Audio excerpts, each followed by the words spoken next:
बिस्मिल्लाहिर्रहमानिर्रहीम। अस्सलाम वालेकुम नादरीन, आप यूट्यूब चैनल देख रहे हैं। मैं इमरान खान हूँ। सबसे पहले तो बात करते हैं आज के एहतजाज के हवाले से। हुकूमत ने और अपोजिशन ने दोनों जानिब से एहतजाज का ऐलान किया गया है। अपोजिशन जो है वो इमरान खान साहब की कॉल है, जबकि साथ ही उलमा इकराम की कॉल भी है कि जो कुछ मुरीदके में किया गया, जो सानिया हुआ मुरीदके में, उसके बाद काफ़ी रद्द अमल है। पहले मैं आपको स्टेटमेंट बता देता हूँ जो अहले सुन्नत वल जमात का एक स्टेटमेंट है और इनकी जो मुख्तलिफ तंजीमें हैं, मुल्क भर की तमाम तंजीमात अहले सुन्नत के मुश्तरका एलामिया में कहा गया कि सानिया मुरीद के पाकिस्तान की तारीख़ का स्याह तरीन दिन है और अहले सुन्नत की नस्ल कुशी के मुतरादिफ है। इस पर फिलफौर आज़ादाना अदालती कमीशन तश्कील दिया जाए। हुकूमत तहरीक लब्बैक के साथ फौरी तौर पर नतीजा खेज़ मुज़ाकरात शुरू करे। अहले सुन्नत की मसाजिद, मदारस, खानकाहों और घरों पर छापे फिलफौर बंद किए जाएँ। तहरीक लब्बैक के गिरफ्तार कायदीन और कारकुनों को फौरी रिहा किया जाए। शहदाए सानिया मुरीदके की लाशें वर्सा के हवाले की जाएँ। ज़ख्मियों को इलाज की बेहतरीन सहूलियात फराहम की जाए। मुल्क भर की मसाजिद में 17 अक्टूबर को नमाज जुमा में सानिया मुरीदके के ख़िलाफ़ मज़हबती करारदादें पेश की जाएंगी। अच्छा जी, अब ये इस हवाले से इनका है और वो कह रहे हैं जी कि इसको एहतजाज भी करेंगे और इस दिन के हवाले से स्याह तरीन दिन भी उन्होंने करार दिया। ये एक मुश्तरका एलामिया उनकी जानिब से आ गया, जबकि इस बात का हुकूमत को खदशा है कि जुम्मे वाले दिन लोग निकल कर इज्तिमात करेंगे और मुख्तलिफ मसाजिद के बाहर निकल कर एहतजाज करेंगे। इस एहतजाज को पाकिस्तान का रवायती मीडिया बिल्कुल नहीं दिखाएगा। मना कर दिया गया मीडिया को कि आपने नहीं दिखाना, और सोशल मीडिया पे जो लोग दिखाएंगे उनके बारे में भी क्रैकडाउन किया जाएगा। ये हुकूमत ने पहले से ही मनसूबाबंदी की है कि तहरीक लब्बैक के सोशल मीडिया को भी कुचल दिया जाएगा। पाकिस्तान तहरीक इंसाफ के सोशल मीडिया को कुचलने की बहुत कोशिश की गई, लेकिन वो आज तक सर्वाइव कर रहा है। अब तहरीक लब्बैक के बारे में जो मोहसिन नकवी साहब ने एक स्टेटमेंट दिया, उनका स्टेटमेंट यह है कि जो गोली चलाई गई है वो सिर्फ उन लोगों पर चलाई गई जो लोग मुसल्ला थे या जिनके पास हथियार मौजूद थे। किसी ऐसे शख्स के ऊपर गोली नहीं चलाई गई जो गैर मुसल्ला था। दूसरा, उन्होंने कहा जी कि पुलिस को बहुत मारा है तहरीक लब्बैक के लोगों ने, बल्कि एक पुलिस वाले के बारे में वो कहते हैं जी कि उसके जिस्म में कोई 21 गोलियां या पता नहीं इससे ज़्यादा गोलियां बता रहे थे कि वो लग गई हैं। हालांकि हमने जो मनाजिर देखे सोशल मीडिया पे या जहां से भी मनाजिर आ रहे थे, उनमें कहीं पे भी हुकूमत खुद भी नहीं दिखा पाई कि कीलों वाले डंडे, या खुद भी नहीं दिखा पाई मौजूदा मनाजिर में कि तहरीक लब्बैक के लोग गोलियां चला रहे हैं। हालांकि बहुत सारे ऐसे मनाजिर मौजूद हैं जहां पे पुलिस या रेंजर्स वो गोलियां चला रहे हैं, तोड़फोड़ कर रहे हैं। बहरहाल जो मोहसिन नकवी ने क्लेम किया, उन्होंने कहा जी हम तो मुज़ाकरात लगातार कर रहे थे, आखिरी मिनट तक हमने मुज़ाकरात किए और हमने किसी ने हत्या शख्स को नहीं मारा। ये सारी चीज़ें मोहसिन नकवी ने कही हैं। लेकिन मैं आपको एक चीज़ सुनवाता हूँ। मैंने आपसे कहा था ना मेरे पास सबूत मौजूद है, तो ये जो मेरे पास सबूत मौजूद है, ये जनाब अल्लामा फारूकुल हसन साहब हैं, तहरीक लब्बैक पाकिस्तान के शूरा के हेड हैं।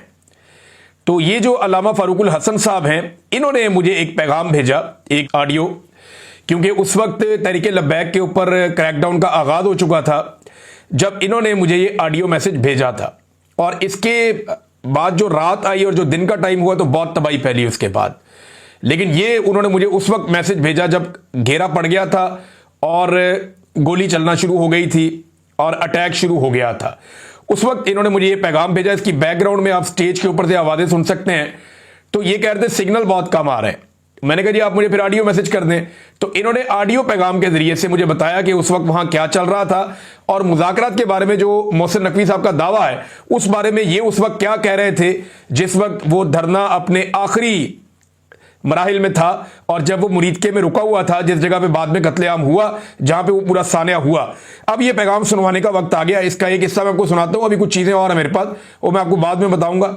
लेकिन पहले आप जरा ये सुने कि अल्लामा फारूकुल हसन साहब क्या कह रहे हैं, जिनका ताल्लुक तहरीक लब्बैक से है और वो इनके शूरा के अहम तरीन हेड है। ये सुने जी। अस्सलाम वालेकुम रहमतुल्लाहि व बरकातहू। भाईजान मामला यह है कि ये जानबूझ के हालात को खराब करने और कशीदा करने की सूरत हाल नजर आ रही है। कल हम यहाँ से जा रहे थे तो रात को हमारे मुज़ाकराती कमेटी के सरबराह डॉक्टर शफीक अमीनी साहब से हुकूमती एक जिम्मेदार की बात हुई। उन्होंने कहा जी आप कारवां को रोक दें मुरीदके में, तो हम आपसे बातचीत करते हैं। तो कारवां यहाँ पे रुक गया, तो उसके बावजूद यहाँ पे यानी आज पूरा दिन गुजर गया इसी इंतजार में। उनकी तरफ से दोबारा कोई राब्ता नहीं हुआ मुज़ाकरात के लिए, और उल्टा ये हुआ कि जहाँ पे तहरीक के साथ वाबस्ता लोग मसाजिद के या मदारस के सरबराह थे, उनके घर गिराए जा रहे हैं, उनकी मसाजिद को मदारस को सील किया जा रहा है, और यहाँ पे भी फोर्सेस जमा की जा रही है। रेंजर की एक बड़ी तादाद और पुलिस की जो है वो इसके कुर्ब जवार में। मैं ये समझता हूँ कि यह जानबूझ के इश्तिआल दिलाने वाली हरकतें हैं, और हमारी तरफ से अगर ये कहा जा रहा है कि ये कोई सख्त मौकिफ के साथ है, तो बात सिर्फ इतनी सी है कि हम मुज़ाकरात के लिए हमने कहा है कि भी आप टेबल पे कुछ संजीदा बंदे बिठाए, या हमसे बात समझ लें या हमें बात समझा दें, तो ये मामला 1 घंटे में हल हो सकता है। तो इसकी बजाय कि कोई संजीदा कमेटी देने की बजाय या कोई भी नाम देने की बजाय फोर्सेस को लगा देना और मुहासरा करना और अफरा तफरी फैलाना, और जिन इलाकों में गिरफ्तारियां पहले नहीं थी अब पूरे पाकिस्तान में वहां पे भी क्रैकडाउन शुरू हो जाना, ये सिर्फ अफरा तफरी फैलाने, फस्तायत और जुल्म के और कुछ भी नहीं है। कल से लेके अब तक दर्जनों बंदे शहीद हो चुके हैं, सैकड़ों जख्मी है, और 30 से ज्यादा वो है जो बिल्कुल जिंदगी और मौत की कशमकश में है। हम सिर्फ एक सवाल कर रहे हैं कि भाई ऐलान एहतजाज का हुआ था, एहतजाज शुरू भी नहीं हुआ, आपने गोली क्यों चलाई है, और अभी भी गोली क्यों चला रहे हो? कि जिस वक्त हम अभी तक, आपको पता है कि अगर हमारे हाथ से या हमारे क्राउड से कोई रद्द अमल आता, जिसके रद्द अमल में कोई पुलिस वाले या रेंजर वाले की जान चली जाती, इस वक्त सारा मीडिया हमारे ऊपर बात कर रहा होता।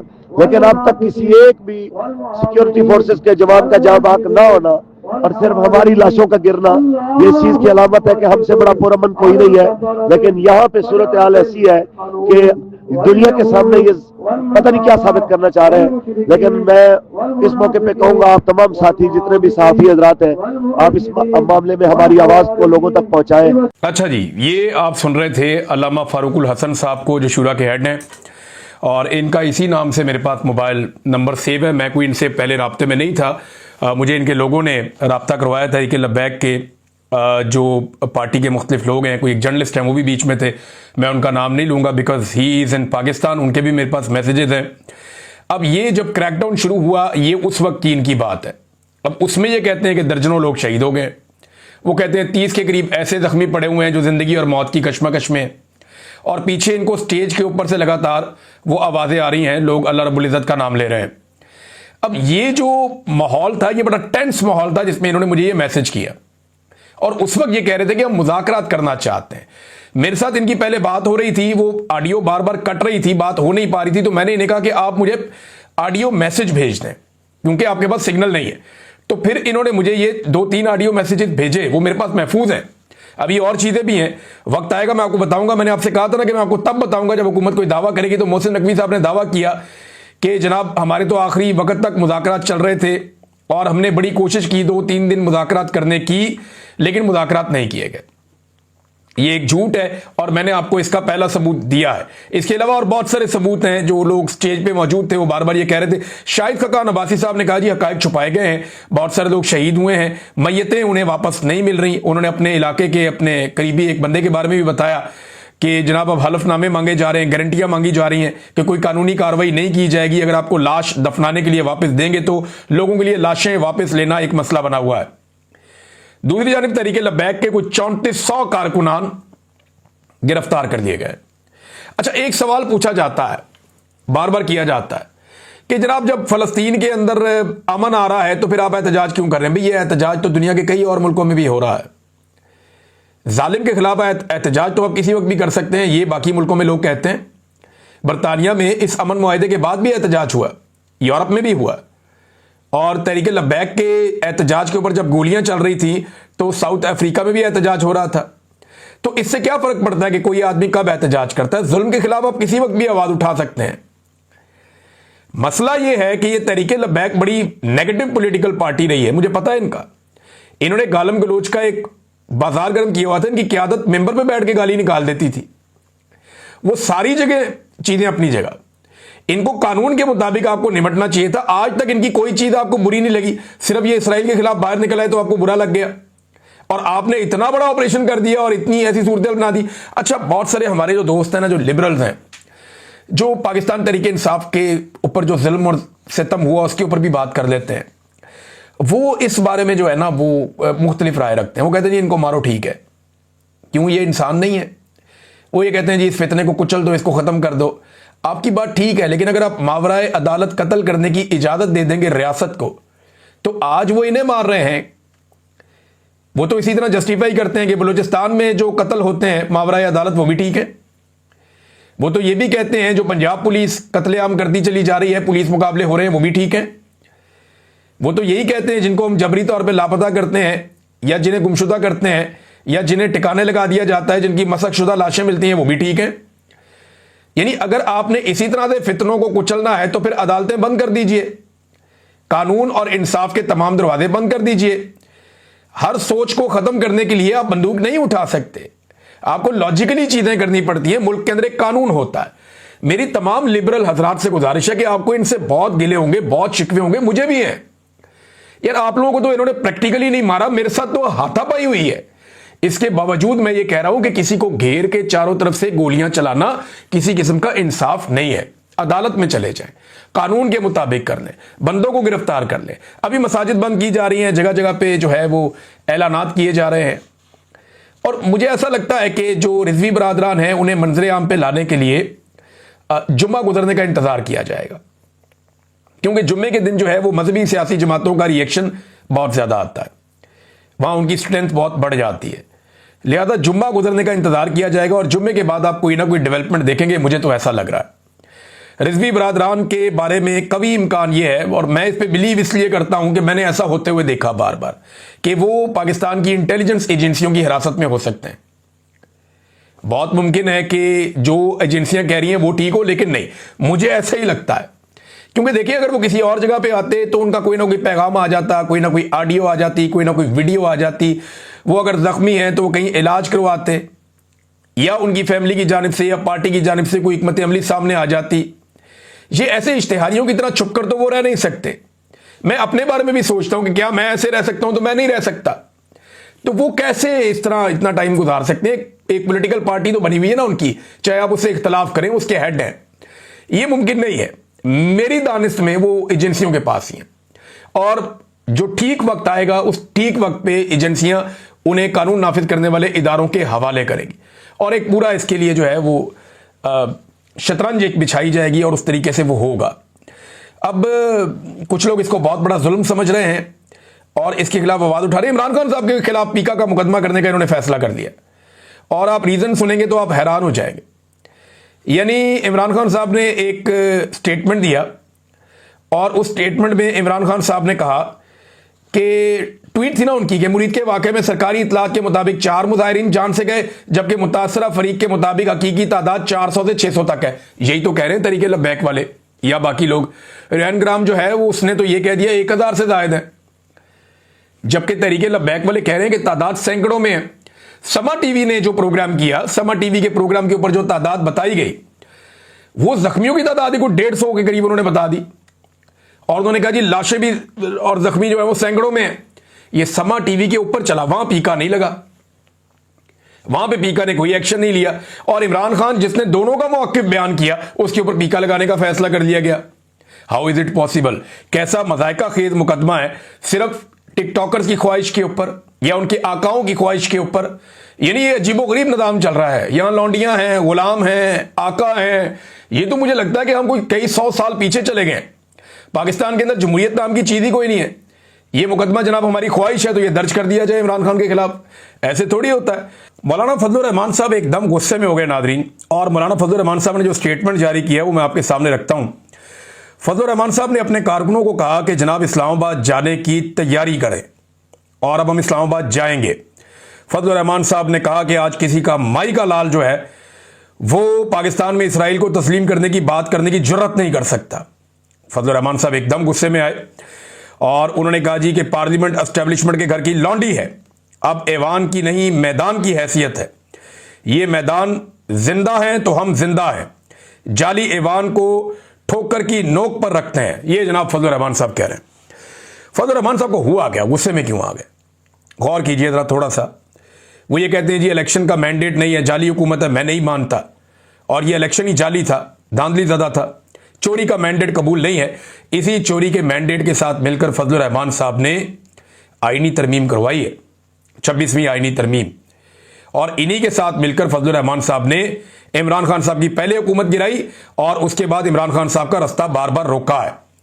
इसी जाली मैंडेट में फजलुर रहमान साहब ने मखसूस नशिस्तें कबूल की हैं, और अभी इसी मैंडेट के तहत अगर फजलुर रहमान साहब से जो उनको आसरा मिल गया था कि उनका भाई वजीर आला खैबर पख्तूनख्वा बन जाएगा, अगर वो कर दिया जाता तो उन्हें कबूल था। लेकिन क्योंकि उनका भाई वजीर आला नहीं बन सका तो लगता है फजलुर रहमान साहब को इस वजह से गुस्सा है। देखिए फजलुर रहमान साहब के साथ होता क्या, उनके साथ वादे तोड़ दिए जाते हैं। माजी में उन्हें एक पेशकश थी और बड़ी पुरकशिश पेशकश थी। फजलुर रहमान साहब को लगता था कि उन्हें सदर पाकिस्तान बनाया जाएगा, नहीं बनाया गया, उन्हें इस्तेमाल कर लिया गया टिश्यू पेपर की तरह। अब फजलुर रहमान साहब को लगा कि उनके भाई को वजीर आला बनाया जाएगा, थोड़ी सी सीटें, चंद सीटों के बावजूद बना देंगे। कैसे बना देंगे भाई? ऐसे बनाएंगे जैसे 17 सीटों पे शहबाज शरीफ को वजीर आजम बना दिया तो मेरे भाई को भी बना दो वजीर आला। लेकिन नहीं बनाया गया ना। प्रॉब्लम यह है कि क्यों नहीं तोड़े पाकिस्तान तहरीक इंसाफ के बंदे, चादर और चार दीवारी का तकद्दुस क्यों पामाल नहीं किया, बंदे गायब क्यों नहीं किए, लापता क्यों नहीं किए, अगवा बराए बयान क्यों नहीं हुआ, और प्रेशर क्यों नहीं डाला गया एस्टेब्लिशमेंट की जानिब से जैसा प्रेशर शहबाज शरीफ और उनकी फैमिली के लिए बनाया गया था। फजलुर रहमान साहब का शिकवा जायज है, उनकी उम्मीदें बहुत बढ़ जाती हैं इस निज़ाम से, और फजलुर रहमान साहब हमेशा तारीख की गलत सिमत जाकर खड़े हो जाते हैं, जिसकी वजह से अवाम में उनकी मकबूलियत मुतासर हो रही है। अवाम में जो लीडर जितना नीचे जाता है ना, एस्टेब्लिशमेंट की नजरों में उसकी औकात कम होती चली जाती है, और फजलुर रहमान साहब लगातार अपनी सियासी हैसियत को कमजोर करते चले जा रहे हैं। नाज़रीन, फजलुर रहमान साहब का तो यह स्टेटमेंट है। इमरान खान साहब ने जो ऑफर की हुई है कि मैं करवा देता हूं अफगानिस्तान के साथ मामलात हल, इसके ऊपर हुकूमत को संजीदगी से सोचना चाहिए। उसकी वजह यह है कि आज वो एक ऐसा लीडर है जो आपके मामला तय करवा सकता है।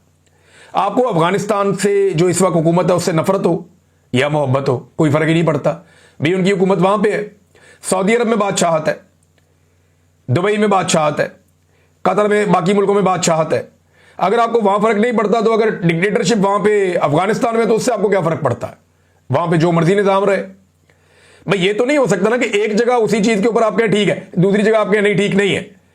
तालिबान से आपको नफरत हो सकती है, उनकी सोच से आपको नफरत हो सकती है, लेकिन उनका एक अलग मुल्क है, वो अपने मुल्क में अब जो मर्जी करे। इससे पहले वहां पे एक लिबरल हुकूमत थी, वो भी आपको पसंद नहीं थी, आपके उनके साथ ताल्लुकात ठीक नहीं थे, तो पाकिस्तान ने हमेशा यहां बिगाड़ के ही रखी है। इंडिया कितना सियाना निकला। इंडिया के बेहतरीन ताल्लुकात थे अशरफ गनी से, और बेहतरीन ताल्लुकात थे इंडिया के हामिद करजई से भी, लेकिन जब वो कठपुतली हुकूमतें खत्म हो गई तो ये तालिबान फाते बन गए, इन्होंने इक्तदार पे कंट्रोल कर दिया। अब इंडिया ने यह सोचा कि भाई हमारे नजरिए से लाख इख्तलाफ से तल्लक बढ़ाओ, अपने मुल्क का फायदा सोचो, दफा करो उनके मुल्क में क्या चल रहा है। तो इंडिया ने अपने ताल्लुकात अफगान तालिबान के साथ भी बना लिए, और पाकिस्तान जिनके पास मौका था, पाकिस्तान ने अपने ताल्लुकात बिगाड़ दिए सिर्फ ट्रंप को खुश करने के लिए। अब ट्रंप को खेलने के लिए कल कोई और खिलौना मिल गया या उसे कोई नया शुगल मिल गया जंगों के अलावा, तो वो इस तरफ तवज्जो नहीं देगा। फिर ये कहां जाएंगे, फिर ये अपना सौदा कहां बेचेंगे अगर खरीदारी ना रहा तो एक आदमी को या एक खास तबके को खुश करने के लिए ये हमने एक नई जंग मोल ले ली है। ईरान के साथ हमारे ताल्लुकात अजीब से हैं, इंडिया के साथ एक अलग लड़ाई चल रही है। आप अफगानिस्तान को भी एंगेज कर लेंगे, पाकिस्तान के अंदर बलूचिस्तान नो गो एरिया है, कबायली इलाकों में आप जा नहीं सकते, गिलगित बल्तिस्तान में तजारत रुकी हुई है, आजाद कश्मीर में डेडलाइन का आखिरी हफ्ता चल रहा है। भाई आपने पाकिस्तान के साथ करना क्या है, और खाली ऑपरेशन के साथ आप नहीं कर पाएंगे। देखिए प्रॉब्लम क्या है, अफगानिस्तान को यह लगता है तालिबान को कि उनके मुखालिफिन पाकिस्तान के अंदर रहते हैं, जो अफगानिस्तान के अंदर जाके दहशतगर्दी करते हैं। इसी तरह पाकिस्तान को लगता है, और यह हकीकत भी है, कि पाकिस्तान के अंदर दहशतगर्दी करने वाले अनासर अफगानिस्तान में रहते हैं। अब यहां बनता तो यह दोनों ममालिक मिलकर बैठे और बैठ के फैसला करें कि एक दूसरे के मुखालिफिन के लिए जमीन तंग करेंगे और एक दूसरे के मुखालिफिन का हथियार फेंकवाएंगे कि ठीक है जी हम टीटीपी को कंट्रोल करते हैं, आप दाइश को भी कंट्रोल करें, मिलकर काम करते हैं और दहशतगर्दी को यहां से जड़ से उखाड़ के खत्म करते हैं। यह करने की बजाय हम आपस में दोनों मुल्क लड़ना शुरू हो जाएं, अफगानिस्तान और पाकिस्तान, तो इसका फायदा किनको होगा? इसका फायदा उन दहशतगर्दों को होगा जो पाकिस्तान को भी नुकसान पहुंचा रहे हैं और अफगानिस्तान को भी नुकसान पहुंचा रहे हैं। उनकी तो चांदी हो जाएगी। और जो इस वक्त स्मगलिंग हो रही है बॉर्डर एरिया में, वो रोकनी चाहिए। जो वहां मंशियात का कारोबार हो रहा है वो रोकना चाहिए। जो दहशतगर्दों के काम आ रहा है पैसा, वो रोकना चाहिए काम सारा। हर 2 नंबरी बंद करने के लिए इन 2 मुल्कों को मिलकर बैठना चाहिए, बातचीत करनी चाहिए। एक दूसरे की शक्ल पसंद है या नहीं पसंद, एक दूसरे का नजरिया पसंद है या नहीं पसंद, और भाई मिलकर बैठो, बात तो करो ना। जब इंडिया आकर बात कर सकता है उनके साथ, जिनका बिल्कुल 180 डिग्री का उनके साथ एक क्लैश है, अगर वो कर सकता है तो आप क्यों नहीं कर सकते? और आपकी तो जरूरत भी है। अफगानिस्तान के साथ पाकिस्तान को बात करनी चाहिए, इसमें देर नहीं करनी चाहिए। अब ये बार बार साबित करना चाहते हैं जनाब ये इमरान खान लेकर आया टीटीपी, वो साबित है एक हकीकत सामने है कि वो नहीं लेकर आया।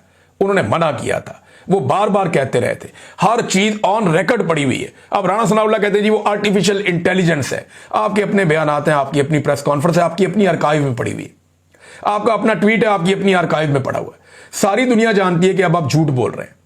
ये टीटीपी को आप लोग बाय डिजाइन पाकिस्तान में लेकर आए, पाकिस्तान तहरीक इंसाफ को कमजोर करने के लिए खैबर पख्तूनख्वा में, और अब वो गले पड़ी हुई है और अब लड़ाई पड़ गई है, लड़ाई बढ़ गई है और बढ़ती चली जा रही है। तो गुड तालिबान बैड तालिबान वाला काम खत्म करें। अफगानिस्तान के अंदर जो भी हुकूमत है उसके साथ मिलकर बैठ के बात करें और बात करके इसका सलूशन ढूंढें, दहशतगर्दी का मसला हल करें। जो बात इमरान खान कह रहा है उसको समझें। अब तक के लिए इतने, अपना ख्याल रखिएगा, अपने चैनल का भी। अल्लाह हाफ़िज़।